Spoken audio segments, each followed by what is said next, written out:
আসসালামু আলাইকুম ভাই বোনেরা, আশা করছি সবাই ভালো আছেন। তো কেমন লাগলো আমার এই প্রথম ইন্ট্রোটা? মনে হয় যে বুঝতে পারছেন যে আমি আসলে কার ইন্ট্রোটা দিলাম। হ্যাঁ, খুব দায়িত্বশীল এক পুরুষের ইন্ট্রো দিয়ে শুরু করলাম, কারণ সে খুব দায়িত্বশীল। যেহেতু তার এখন 3-4 জন মহিলা একা সামলাইতে হয়, তো সেই কারণে সে খুব বিজি। কিন্তু এদিকে তার মা, যে বৃদ্ধ একজন মা আছে, খালি কিছু হইলেই বলে নাকের পানি চোখের পানি ফালায়। তো সেই মার কোনো খোঁজ নাই, খবর নাই, বা তখন আর কোনো দায়িত্বশীল নাই, শীলতা নাই, জ্ঞান নাই, কারণ বোর তলে থাকলেই তো হয়। আবার আরেকটা কথা বলি, ছোটোবেলায় শুনতাম যে টাকা থাকলে নাকি বাঘের চোখও মেলে। আসলে সত্যি কথা, এই কথাটা একদমই ঠিক যে টাকা থাকলে বাঘের চোখ মেলে। তো ওই সমস্ত বিষয়গুলো নিয়ে আজকে কথা বলবো। তো চলেন আমরা শুরু করি। তো শুরু করার আগেই বলি যে যারা যারা এখন পর্যন্ত আমার চ্যানেলটা সাবস্ক্রাইব করেন নাই, সাবস্ক্রাইব করে দেবেন। যারা করছেন তাদেরকে অসংখ্য ধন্যবাদ। কিছুদিন যাবৎ আমি যেহেতু ইউটিউবে ছিলাম, একটু কি বলে, গ্যাপ ছিল আমার, আমি ভিডিও দিতে পারি নাই। তো সেইখান থেকে আমার কয়েকদিন যাবৎ খুব মাথা ব্যথা ছিল, প্লাস আমার একটু সমস্যা ছিল। তো মনে করছিলাম কি হয়তো গ্যাপস আছে, আমার এত এত ভিউয়ার্স ছিল, তারা এখন কোথায়? তারা তো এখন নাই। আমার আসলে মনে হয় ভিডিও না দিলেই মনে হয় যে আসলে ভিউয়ার্সরা ভুলা যায়, বা এরকম কোনো কিছু আমার মনে হয়েছে, পার্সোনালি মনে হয়েছে। তো আমি আজকে না, এটা কয়েকদিন আগের কথা। আমি এই ভিডিওটা যখন থেকে করতেছিলাম, মানে এই যে এখন যে স্ক্রিনে যে ভিডিওটা দেখতেছেন, এই ভিডিওটা, তো আমি আসলে বুঝতে পারি নাই যে কি বলবো, যে আমি একটা ছোট্ট মানুষ, এই মানুষটারে যে আপনারা এত এত সাপোর্ট করতেছেন, এত এত ভালোবাসা দিতেছেন, যে এই ভিডিওটা আমি দেখার পরে, বা এই জিনিসটা আমি দেখার পরে তারপর উপলব্ধি করতে পারছি। নাহলে আমার কয়েকদিন যাবৎ মানে আমার ভিতরে শুধু এটাই চলতেছিল যে ভিডিও দিতে পারি নাই দেখে মনে হয় আমার সবাই ভুলে গেছে। আসলে আমি ভুল, যে আসলে আপনারা আমার অনেক সাপোর্ট করতেছেন বা অনেক ভালোবাসা দিয়েছেন, আপনারা আমারে আপনাদের দোয়ায় রাখছেন, যে কারণে অনেক অনেক ধন্যবাদ। আমি আসলে আপনাদের কাছে প্রচুর কৃতজ্ঞ, যেটা আসলে আমি ভাষায় প্রকাশ করতে পারবো না। এটা হইতেছে যে শেষ মুহূর্তে ভিডিওটা করছি, আরও প্রচণ্ড রকম ভিডিওটা আরও বেশি লম্বা করতে পারতাম, বাট আমি যেহেতু শেষ মুহূর্তে গিয়ে আমি আপনাদেরকে দেখাইতেছিলাম, মনে পড়ছে যে না, আমি আসলে ভিডিওটা করি, আপনাদের সাথে একটু শেয়ার করি, যে আসলে আপনারা আমাকে যে সাপোর্ট করতেছেন, আলহামদুলিল্লাহ আলহামদুলিল্লাহ। এগুলা খুব কম সংখ্যক মানুষ আছে যে ইউটিউবে আসার পরে পায় না। তার মধ্যে আমি হয়তো একজন ভাগ্যবান মানুষ বা ভাগ্যবতী, যে কিনা এত অল্প সময়ের মধ্যে আপনাদের এত কাছে যাইতে পারছি। তো আমি আবার আপনাদেরকে ধন্যবাদ, যে আপনারা সবসময় আমাকে এইভাবে দোয়ায় রাখেন। তো এই ভিডিওটা যখন আমি মূলত করছি বা করতে নিছি, তার 1 ঘন্টা আগে, আমার যেহেতু 2 দিন আগে আমার সাইনোসাইডের সমস্যার জন্য একটা ভিডিও করছিলাম, যে আমার সাইনোসাইডের সমস্যা, তারপর আমার ভিডিও দিতে হচ্ছে কারণ আপনারা ওয়েট করেন। তো এই ভিডিওটা যখন আমি করি, তো ভিডিওটা করতে বসছি যখন, তখন আমার প্রচণ্ড মাথার এক সাইডে হালকা হালকা ব্যথা ছিল। তো এই ভিডিওটা যখন করি, প্রায় 1 ঘন্টা আমি কম্পিউটারের সামনে বসা।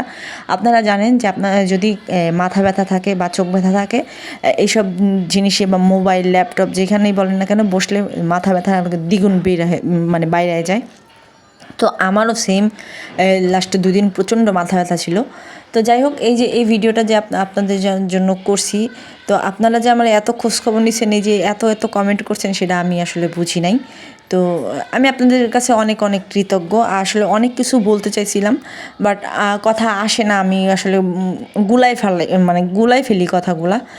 তো সবাই আমাকে দোয়ায় রাখবেন, সাপোর্ট করবেন। আমি ছোট মানুষ, আপনাদের বয়সের তুলনায় আমি আমি খুবই ছোট, যেহেতু আমার চ্যানেলে দেখা যায় যে কোন বয়স থেকে কোন বয়সের মানুষ আমার ভিডিওগুলো বেশি দেখে।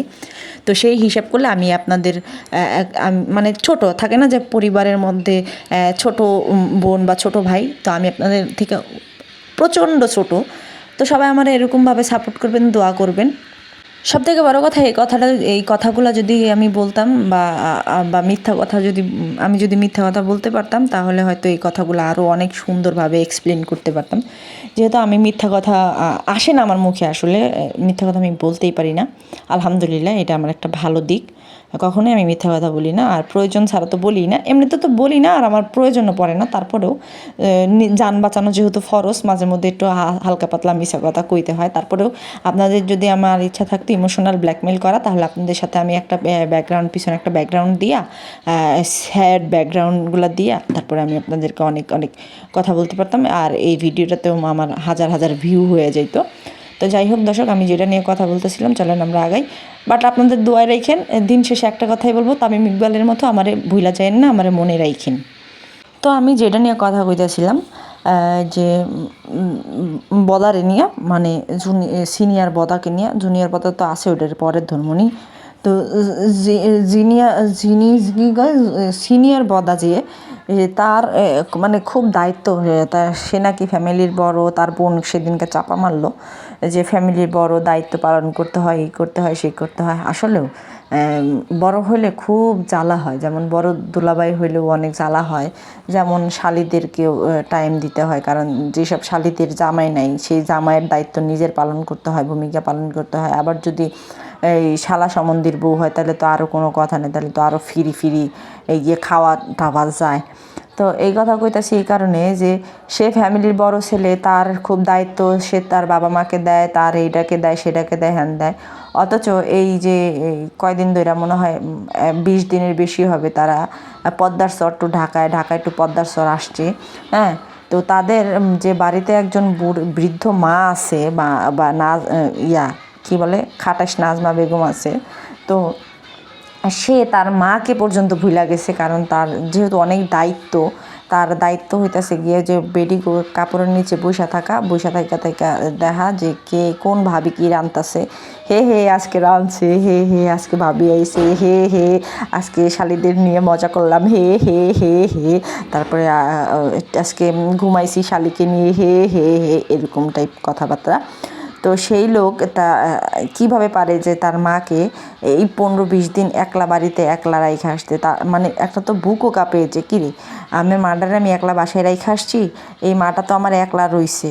এখন একটা সুবিধা অসুবিধা তো মানুষের হইতে পারে, এমন না ধরেন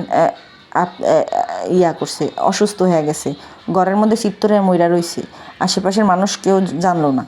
ঘরে একটা মানুষ থাকা মানে অনেক কোনো কিছু, অনেক বড় কিছু। যেহেতু উনি আবার একটা বেড়া মানুষ, আমরা তো দেই উপরে দিয়ে বেড়া, কিন্তু ভিতর দিয়ে তো শরীফা। তো সেই লোক কিভাবে তার একটা বৃদ্ধ মাকে রাইখা এরকমভাবে করতে পারে, ঘোরাঘুরি করতে পারে, আপনারা বলবেন, সেটা আমাদের কমেন্ট করবেন। আর যারা আমাদের আয়সা কমেন্ট করেন আমি ন্যাকামি করে কথা বলি, আচ্ছা ন্যাকামি কারে বলে? আমি যদি আমার জামাইরে নিয়ে আয়সা ঘষাঘষি খাইতাম, জামাইরে দেওয়ার এই যে জুতা খুলতে কইতাম, তারপরে বলতাম হ্যাঁ বলো, আমি তোমার ছোটো বউ না, আমি তোমার এই বউ না, সেই বউ না, হ্যাঁ বাচ্চা বউ না, তাহলে না ন্যাকামি হইতো। এখানে ন্যাকামি করার কি আছে রে ভাই? এটাই তো বুঝি না, আমার যেটা লিগেল কথা আমি সেটা কই। আচ্ছা, এই প্রসঙ্গ পরে কইতাছি। তো এই যে নাজমা বেগম রে নিয়া মা এইটুকু নাজমা বেগমের মাইয়া দাঁতের বাগানে এত বড় বড় কথা কইল, যে মাকে দেখে, ভাই দেখে, সেই দেখে, গোড়ার ডিমরা দেখে। নাজমা বেগম এখন পর্যন্ত তার স্বামীর পেনশনের টাকা দিয়া তার বাজারঘাট করে খাইতে হয়। নাজমা বেগম এক জোড়া যদি স্যান্ডেল কিনতে যায়, সেই স্যান্ডেলের টাকাটাও নিজের দিতে হয়। ওই অকাইম্মা বাদাইম্মা বেড়া বা বাদাইম্মা পোলা বোন নিচে সারাদিন থাকে। যেহেতু ওই যে দোতলা কইরা নিচে দেখছেন, ওই দোতলার মধ্যে সারাদিন ঘরের মধ্যে ঢুকায় রাখে। কে রাখে? তার মানে আছে না যে সর্দানি মাগিনুর, সে রাখে। তো এই যে নাজমা বেগমের যে এত অধপতন বা এত কষ্ট, এইটা যদি অন্যান্য কোনো স্বাভাবিক সেন্সের যদি কোনো ছেলে থাকতো, ধরেন আমার ভিউয়ার্স ভাই যতগুলো আছে, তার মাকে এইভাবে একলা বাসায় ফালায় রাইখা তার বউয়ের সাথে গিয়া ওই পদ্মার চরে বা যেইখানে যাইয়া শ্বশুরবাড়ি যাইয়া এরকম নষ্টামি, নোংরামি, ফাত্রামি এগুলো করতে পারতো? জীবনেও পারতো না। লাগলে বউ পোলাপান রাইখাইতে যে তোমাকে যে কয়দিন ঘোরা দরকার, বেড়ানো দরকার, তোমরা বেড়াও, আমি বাড়িতে যাই, কারণ আমার মা বাসায় একা। হ্যাঁ, তো ও আসলে বাপ্পি হইতাছে বেডি দেখাই বেডিগো মধ্যে থাকে। যদি বেডি না হয়ে বেড়া হইতো, তাহলে ও আজকে কোনো হয়তো অফিসে কাজ করতো, চাকরি করতো, বা ওই যে ওর মা যেখানে আছে সেইখানে যাইতে গা। যেহেতু কথা হইতেছে যে যেই বেটা কিনা নিজের শারীরিক চাহিদা বা নিজের লুচ্চামি প্রকাশ করার জন্য নিজের জন্মদাত্রী মাকে ভুইলা যায়, ওই বেডারে বেডা তো কওয়া যায় না, আর ওই সব সন্তানকে কুসন্তান বলে। হ্যাঁ, সুসন্তান বলে না। যদি সুসন্তান হইতো তাহলে একটা বৃদ্ধ মহিলাকে বাসায় একা বাসায় রাইখা আইসা সে এখানে নষ্টি ফুষ্টি করতে পারতো না। আর তার এই এত কিছু সাপোর্ট করে তার বদমাইশ খাটকাপাইনা নষ্টা বোন দাঁতের বাগান সে ওদিনকার যেইভাবে চাপাবাজি কইরা গেছে, যেভাবে চাপা মাইরা গেছে, হ্যাঁ, তাকে এর জন্য একটা জুতার অ্যাওয়ার্ড দেওয়া দরকার। যে তার মধ্যে আবার গালের মধ্যে বাড়ি দিয়া ওগুলা বলা দরকার যে দেখ, তোর বাইরে নিয়ে এত বড় বড় কথা কইছিস, তোর ভাই কীভাবে পারে এরকম কইরা থাকতে। আসলে দেখেন, এখন যদি ভাইরে যদি সাপোর্ট না করে, হ্যাঁ, দাঁতের বাগান যদি ভাইয়ের পা না ছাড়ে, ভাইয়ের বোর যদি পাও না ছাড়ে, তাহলে তো আর ওখানে একটা রুম হবে না, একটা ঘর হবে না। হ্যাঁ, ও ওখানে এসে থাকবে কীভাবে সেটা বলেন। আর এখন ওখানে পাও চাডাগিরি কইরা 4টা চুইটটা যে কয় টাকা নিতে পারে, আছে না যে কিছু মানুষ যে পাও 4টা যে কয় টাকা নিতে পারে সেই কয় টাকায় লাভ। দাঁতের বাগানে রয়েছে এরকম। ওর এখন ভিউ হয় না, ও ভিউ টোকানোর লেগা ও এখন মানে উইঠা পুইরা কি সব ভিডিও বানাইতেছে, দেখেন এটা। তো ও এখন যদি বাইরের বোর্ডে লয়ে যদি একটু পাও চাটাচাটি করে, তাহলে সেটা তো আর একটু ভিউ হইলো, একটু ডলার ইনকাম করলো, তাহলে এটা ওর লেগে প্লাস পয়েন্ট না? কারণ ওর কার্টুন পায়জামা জামাই তো, হ্যাঁ, বেটার তো আর এত যোগ্যতা নাই যে সংসার চালানো, 2টা পোলা পড়াশোনা করানো আছে, নাই তো। কারণ বোর টাকা দিয়েই তো চলতে হইব। তো সে কারণে যদি বউ নোষ্টামি নোংরামি যদি জামা খোলাখুলি করে ভিডিও বানায়, তাহলে সেইটা আরও ভালো না? তো যাই হোক দর্শক, এখন একটু তানু মণ্ডলের লয়ে কথা কই। দর্শক, আপনাকে কি মনে আছে যে এই যে পরিমণি আর রাজের কাহিনী? পরিমণি রাজ কইছিল না জানি, পরিমণি কইছিল যে যে কি হেরা জানি মরার সময় হ্যাগো কবরটা এক হয়। হ্যাঁ, এরকম একটা কথা বলছিল, মানে ভালোবাসার ঠেলা এই কথা কইছিল। তারপরে আবার মাহিও কয়েকদিন আগে কইছিল যে মৃত্যুর আগ পর্যন্ত তোমাকেই চাই, এরকম ধরনের একটা স্ট্যাটাস দিছিল না জানি, একটা গণমাধ্যমে আইছিল। তো দেখছেন তো বিচ্ছেদ কীভাবে হয়েছে, হ্যাঁ, কী নোংরাভাবে হয়েছে, পরিমণিরটা কী নোংরাভাবে হয়েছে। আর ইয়ারটা মাহিরটা এখন পর্যন্ত বের হয়নি, যতটুকু সম্ভব বের হবে। ওনার যে হাজব্যান্ড সে বলবে যে কি কাহিনী, আসলে মেনলি কি কাহিনী সেটা কম বেশি সবাই গেস করতে পারেন বা জানেন, শোনেন। আর এটা নতুন করে বলার কিছু নেই। আমি এই কথা বলতেছি এই কারণে যে তাদের ভালোবাসার ঠেলায় তারা যেই সমস্ত কথাবার্তা বলে যে মৃত্যুর আগ পর্যন্ত তোমাকে চাই, হ্যাঁ, তারপরে আবার তাদের মানে দুইজনের কবর জানি একখানেই হয়। তারপরে আবার আমাদের লিজেন্ড মৌসুমী আপা বলছে যে তাকে জানি, মানে সে যখন মারা যাবে তাকে জানি কেউ মানে তাকে জানি কেউ না দেখে, হ্যাঁ, সব মানে লুকোচুরি করে আর কি মাটি দিতে বলছে। তো তারপরেও কিন্তু তারা মানে বেপর্দায় চলাফেরা করতেছে, ঘুরতেছে ফিরতেছে, টাইট ফিট কাপড় চোপড় গেঞ্জি টেঞ্জি পইরা। তো এই যে আবেগবশ, মানে আবেগ হয়ে আছে এত কথা বলে, আবেগে যে এত কথা বলে, এই কথাগুলা শেষ পর্যন্ত যখন যায় বাস্তবায়িত না হয়, তো তখন তাদের ওই মুখটা দেখাইতে কি লজ্জা করে না? অবশ্যই লজ্জা করে, কিন্তু তাদের লজ্জা নাই। তাদের লজ্জা থাকলে তারা এই সমস্ত নাটক, ডিভোর্স এগুলো করতো না। তো এগুলো ভালোবাসার ঠেলাই বলে। তো আমাদের যে তানু মণ্ডল, তার প্রচণ্ড ভালোবাসা। তার যে খালা ছিল, তার খালার সাথেও তার খালার হাজব্যান্ড মানে সানিরও প্রচুর ভালোবাসা ছিল, খাওয়াই পর্যন্ত দিছে। কোথায় তাদের সংসার আছে? নাই। এই যে কিবরিয়ার সাথে সাগিনুরের যে এত সম্পর্ক ছিল, হোক অতীতে যে যত খারাপ কাজ করুক, তারপরেও হাজব্যান্ড বউয়ের মধ্যে একটা ভালো রিলেশন তো অবশ্যই ছিল। ওই রিলেশন না থাকলে, গুড রিলেশন না থাকলে তো একটা বাচ্চা হয় না, হয়? তো এমন না যে বিয়ার পরে জোর কইরা ধর্ষণ করছে, এরকম হতো না। দুইজনের সেই ইচ্ছাকৃতভাবেই তো কাজ হয়েছে, তারপরে একটা বাচ্চা হয়েছে, আচ্ছা গেছে। সেই সংসার টিকছে? টিকে নাই। এটা যার দোষেই হোক, টিকে নাই। কিন্তু ভালোবাসা ছিল, একসময় ভালোবাসা ছিল, নাই। তারপরে আর কার কথা বললো, আরও অনেক পোলাপান আছে যেগুলা কিনা ওই যে 2 দিন আগেও একটার হয়ে গেছে, ডিভোর্স হয়ে গেছে, ইউটিউব চ্যানেল কাহিনী টাহিনী হইল। আচ্ছা, আমি ওগুলাতে যাইতেছি না। তো তানু মণ্ডলের জামাইয়ের এত ভালোবাসা, এত কুরকুর কুরকুর কুরকুর কুরকুরানি, হ্যাঁ, বিছনাতেও থামে না, গাড়িতে কুরকুরানি উঠা যায়, বাইরে আরেক পাশে দিয়া দেয়।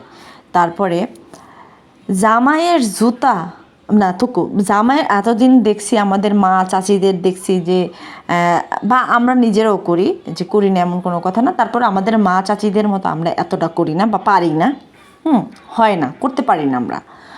তো আগে দেখছি যে স্বামীর পা ধোয়াই দেয় বউ পর্যন্ত, আর এখন দেখি কি বউয়ের পা জামাই ধোয়াই দেয়, তারপরে বউয়ের যে জুতা, পায়ের জুতা জামাই খুইলা দেয়। হটে যুগ, হ্যাঁ। তো এই যে এত ভালোবাসা, তার পা ফুলে যাচ্ছে, তার পা ব্যথা হয়ে গেছে, যেই কারণে তার জামাই তাকে তার জুতা খুলে দিচ্ছে, তাকে খাওয়াই দিচ্ছে, তার পা টিপে দিচ্ছে। দর্শক, ওই যে কইছিলাম না শুরুতেই যে টেহা থাকলে বাঘের চোখও পাওয়া যায়। তো বইয়ের টেকা আছে দেখা জামাইরে দিয়ে এখন জুতা খুলাইয়াও নিতে পারি, পায়ের নখ কাটাই লইতে পারে জামাইরে, মানে কি কম আর কামের বেড়ার মতো ইয়া করতে পারে, হুকুম টুকুম দিতে পারে। এটা নর্মাল ঘরে যদি হইতো, নর্মাল কোনো ফ্যামিলিতে হইলে যেসব পুরুষরা করে, ওয়াইফরে ভালোবাসা করে, হ্যাঁ, বা ওইটা কিন্তু কেউ দেখায় না, কোনো ওয়াইফ এরকম নির্লজ্জ বেহায়া না যে তার জামাই তার পা ধুইয়া দিতেছে বা পা জুতা খুলে দিতেছে, এগুলো ভিডিও করে দেখানোর মতো কোনো কিছু না। কিন্তু তানু মণ্ডল করে কেন? তানু মণ্ডল নিজের সুখী সুখী প্রমাণ করতেই চায়, কারণ তাদের হইতেছে যে তার যে মা নাইট ক্লাবের রানী, সে নিজের সুখী প্রমাণ করার জন্য সে মানে নিজেরে যেভাবে হোক উপস্থাপন করা দরকার হোক সে নিজেরে করে। আর ওই জুনিয়র বদার যদি ওই যে বললাম সিনিয়র বদার মতো যদি কোনো পুরুষত্ব থাকতো তাহলে এটা করতো না। যেহেতু জুনিয়র বদা হইতেছে গিয়া সিনিয়র বদার জুনিয়র বদার ফ্যামিলিটাই চলে তানু মণ্ডলের উপরে নির্ভর কইরা।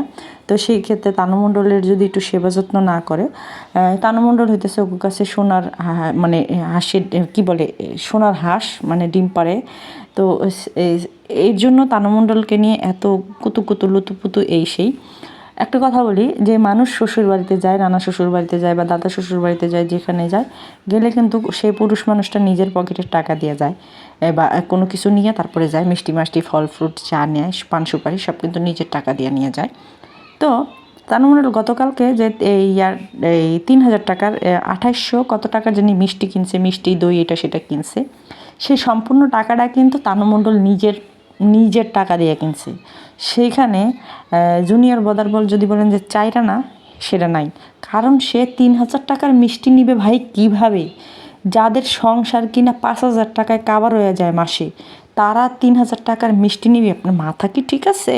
তারপর আবার এই যে ঢাকায় যা আসছিল, এই ঢাকায় এসে যে শপিং করছে, এটা তো নিজের জন্য শপিং করছে। আর এই শপিংটা কে কিনা দিছে? তানু মণ্ডলের টাকা দিয়ে কিনা দিছে। যেই বেড়া পুরা শীতটা, এই যে মাঘ মাসের এত শীত পড়ছে, হ্যাঁ 2টা প্যান্ট, এই 2টা হুডি দিয়া হ্যাঁ পার করছে। ইভেন তার যে ওই যে পাতলা 2টা গেঞ্জি, সেই গেঞ্জিটাও কিন্তু ওই তানু মণ্ডলের টাকা দিয়েই কেনা। হ্যাঁ, তো যেই বেটা নিজের পকেট খরচ চালাইতে পারে না, যেই বেটা আসলে চালাবে কী করে বলেন? ওর যদি আউট কোনো ইনকাম থাকতো, ওর যদি অন্য কোনো সোর্স থাকতো, কাজ করতো, তাহলে না ও ইনকাম ও টাকা পাইতো। ও হইতেছে যে ওই ফটোকপির দোকানের কর্মচারী। এই কথাটা কেউই বলে না। হ্যাঁ, আমি তো ওই যে ওই দিন এক্সপ্লেন করলাম যে যদি নিজের দোকান হইতো 5 দিন 5 দিন যদি দোকান না খুলতাম তাইলেও অসুবিধা হইতো না, যেহেতু এটা অন্যজনের দোকান, তো সেইখানে তার বসতেই হবে। আর এই দোকানটা হইতেছে আসিফদের দোকান, হ্যাঁ, তো এখানে বসতেই হবে। হয়তো কি আসিফরা ওখানে করছে, দোকান নিচে অ্যাডভান্স করছে, কিছু মাল উঠাই দিছে, আর কিছু টাকা মনে হয় সাকিবের দিছে বা সাকিবের বাপে দিছে, সাকিবের তো নাই, সাকিবের বাপে বিদেশ কইরা টাকা পয়সা একটু দিছে, মানে 1010 টাকা দিছে, দিয়ে মানে একটু শরিক হয়েছে এই। তা ওই একটা দোকানের অ্যাডভান্স যত, ওই একটা দোকানে অ্যাডভান্স করতে যত টাকা লাগে, ওই টাকা তো ওর নাই। ওর যদি ওই টাকা থাকতো তাহলে তো বিয়ার মার্কেট নিজেই করতে পারতো না। তো সেটা তো আর করতে পারে নাই। তো যে কারণে দেখেন, এরপরে শ্বশুরবাড়ি গেছে, মানে নানা শ্বশুরবাড়ি গেছে। তো যাওয়ার পরে নানা শ্বশুরবাড়িতে মানে এরকম সস্তা 2 টাকার একটা গেঞ্জি, প্রথম নানা শ্বশুরবাড়িতে কেউ যায় বা প্রথম যদি কেউ কোথাও যায়, এরকম মানে ওই সস্তা কাপড় চোপড় পরে যায়। কারণ ও গেছে, ওর যাওয়ার দরকার আছে, ও গেছে, ওর বউ ওই যে ইয়া করছে, বাপির যে ঋণ টিন সেগুলা দিছে, দেওয়ার কারণে কিন্তু মানে ওই যে মোবাইল কিনা দিছে, দেওয়ার পরে কিন্তু টেহা নাই আর ফুকুত। তো এখন তো যাওয়া আসার ভাড়াটাও লাগবে, এই সমস্ত কিছু তানু মণ্ডল দিছে, যে কারণে সব সস্তা গেঞ্জি মেঞ্জি ওই ইয়া করছে, ওইগুলাই নিয়ে গেছে। আসলে ওগুলাই যোগ্য, ওরে ওগুলাই কিনা দিছে। তো জুনিয়র বদা তো তখন একটা আকাম করছে। তো ওই যে বাসর ঘরে ঢুকার সময় যে নানাটা গেট ধরছিল, তো তানু মণ্ডল কইতেছিল যে টাকা দাও। তো জুনিয়র বদা টাকা বাই করছে, কয় তুমি দাও তুমি দাও তুমি দাও তুমি দাও, দুইজন ঠেলাঠেলি করতেছিল। জুনিয়র বদা ফাঁক দিয়ে কয় কি, আমার টাকাই তো তোমার, আমারটাই তো তোমার, আমারটাই তো তোমার। মানে এই কথা ওর ক্যামেরাতে বলা লাগবে কেন, বা মানুষের সামনে বলতে হবে কেন আমারটাই তো তোমার, আমারটাই তো তোমার? তোর তো কিছু নাই, ওইটা বুঝাইতেছে যে আমারটাই তো তোমার, আমারটাই তো তোমার, বা তোমারটাই তো আমার, তোমারটাই তো আমার। হ্যাঁ, তো এটা তো বুঝাইতেছিল। এগুলা মানুষ পাবলিক খায় না, এগুলো মানুষ বহুত কিছু জানে। তো ওর কোনো আসলে নিজস্ব কোনো যে মানে ব্যক্তিত্ব সেইটা নাই। তো যে কারণে ও যতই ফাটুর করুক, এতে কোনো লাভ নেই। আর নানা শ্বশুর বাড়িতে গেছে, কি আপ্যায়নটা করছে, একবারে হিন্দু রীতিতে বাইরে বহাইয়া। ওই যে প্রথম জামাই যখন যায়, তখন বরণ ডালা সাজায়, এইটা করে সেইটা করে, হ্যান করে ত্যান করে, কইরা হ্যার পরে ঘরে উড়ায়। তো এই হিন্দু রীতি মাইনা, মানে বিয়াটাও তো হয়েছে একটা হিন্দু রীতিতে। তো যেই কারণে ওগো এই মানে হিন্দু রীতির চলনেই তারে আবার আপ্যায়ন কইরা নিল। আসলে এই যে এত ভালোবাসা, আমারটাই তোমার, তোমারটাই আমার, এরকম সামথিং টাইপ কথাবার্তা বেশি ভালোবাসার জন্যই বলছে। তো এই ভালোবাসা কতদিন থাকে, যে পরিমণি বা মাহির মতো কতদিন থাকে, এটা আমাদের দেখার বিষয়। কারণ বেশি অতিরিক্ত কোনো জিনিসই ভালো না। হ্যাঁ, ওই যে এখন মনে করেন যে মেকআপ বুতুরি ইয়ারে খাওয়াই দেয়, নাম কি জানি, কালুরে খাওয়াই দেয়, কালু বাবুরে খাওয়াই দিচ্ছে। তো এটা কয়দিন টেকে, সেটাও একটা দেখার বিষয়। কারণ ওই যে অতিরিক্ত ভালোবাসা ভালো না। তো এই যে তানু মণ্ডলের যে এত ভালোবাসা, এত আপ্যায়ন, এত আদর যত্ন, এদের 2টা চ্যানেল স্টাবলিশ হয়ে যাক, এদের 2টা চ্যানেল দাঁড়ায় যাক, মানে কুমড়ো পটাশ দিয়ে 2টা চ্যানেল দাঁড়ায় যাক। এরপরে তানু মণ্ডলের পেটে একটা বাচ্চা দিয়া ওই দেখেন ওই খালাদের মতো ওরেও কিক আউট করে দেবে আর কি। তখন ওই বাচ্চারে নিয়ে একটা ভিডিও বানাবে, বা একটা চ্যানেল খুললা ভিডিও বানায় বলবে যে কি, মেয়ে কেন বাপ হারা, এরকম ধরনের একটা কথা দিয়ে ভিডিও বানাবে। তো যাই হোক, সবাই ভালো থাকবেন, সুস্থ থাকবেন। আজকে যদি পারি আরেকটা ভিডিও আপলোড করবো, না পারলে নাই। এই আজকে মানে সেকেন্ড যে ভিডিওটা আপলোড করবো সেটা খুব ইন্টারেস্টিং। তো সবাই ভালো থাকবেন, সুস্থ থাকবেন। আল্লাহ হাফিজ, আসসালামু আলাইকুম।